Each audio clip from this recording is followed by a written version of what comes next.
With the release of Conjuring 2 hitting cinemas around the globe, it has been very well received by both audiences and critics worldwide. Following its predecessor, Conjuring 2 takes place several years after the first, in which the Warrens investigate the Enfield Poltergeist, as well as having their faith and careers questioned by both themselves and the public eye. The one thing I thoroughly enjoyed was how the film was riddled with cool Easter eggs and subtle references to the documented evidences found in real life. So without acknowledging my personal beliefs on the topic, here's some Easter eggs and references I found in this movie.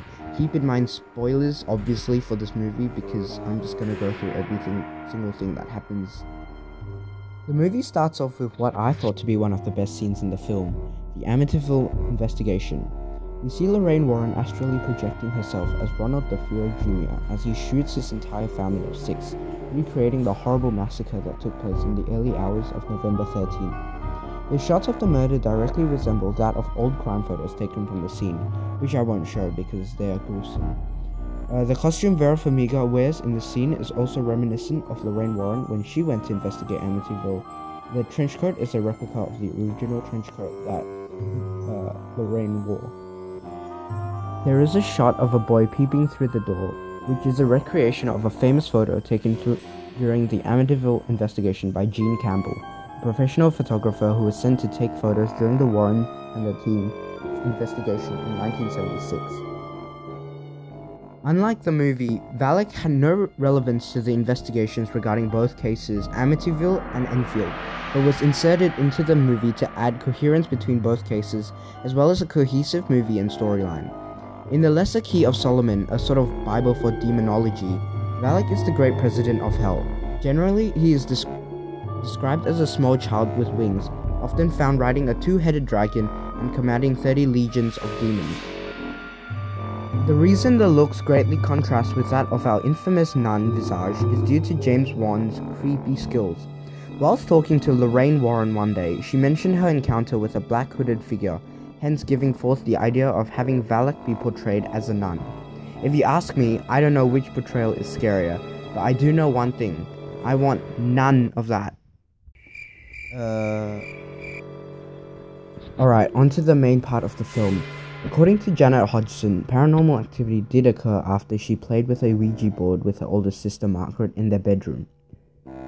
Terry Wilkins did confirm that his father, Bill Wilkins, did die of a hemorrhage in his chair. Eerily, according to the film, Peggy Hodgson died some 40 years later in 2001 in the same chair. Banging and shuffling was often heard in Janet and Margaret's room, while voices could be heard from downstairs, similar to the movie. The scene where Peggy, the mum, walks in after she hears the 2 girls scream resembles her accounts in real life, as she recalled yelling at her daughters for being foolish before being interrupted with a moving drawer. The Hodgsons did indeed run across to their neighbours in fear, where they took shelter in the Nottingham household. Following these occurrences, the Nottinghams did offer to investigate the house, where they heard knocking coming from the walls and ceilings, resembling that of the movie. The most credible evidence for poltergeist activity in the Enfield house comes from WPC Carolyn Heaps, a policewoman who reported seeing an armchair levitate about half an inch, as well as move across the floor towards her. Whilst Janet did not actually levitate to such an extent where she stuck to the ceiling, there have been accounts of her being thrown or levitated across her bedroom. Being one of the most documented paranormal investigations in history, there were many pieces of evidence that James Wan could work off, in particular voice recordings of Janet being possessed by Bill Wilkins, as well as BBC footage from the period where interviews were being held. This inevitably led to recreations of this in the film. Janet often would only begin talking in different voices if everyone was either not watching her or not in the same room, similar to that scene in the movie, which led to lots of skepticism. Following this, many claimed Janet to be a skillful ventriloquist, leading the way for more incredulity. Maurice Gross, the primary paranormal investigator of the case, indeed caught Janet faking incidences such as bending spoons, similar to that of the movie where she was caught faking it on camera. Oh yeah, once or twice, we fake things, just to see if Mr. Gross and Mr. Playfair would catch us. They always did, quoted Janet.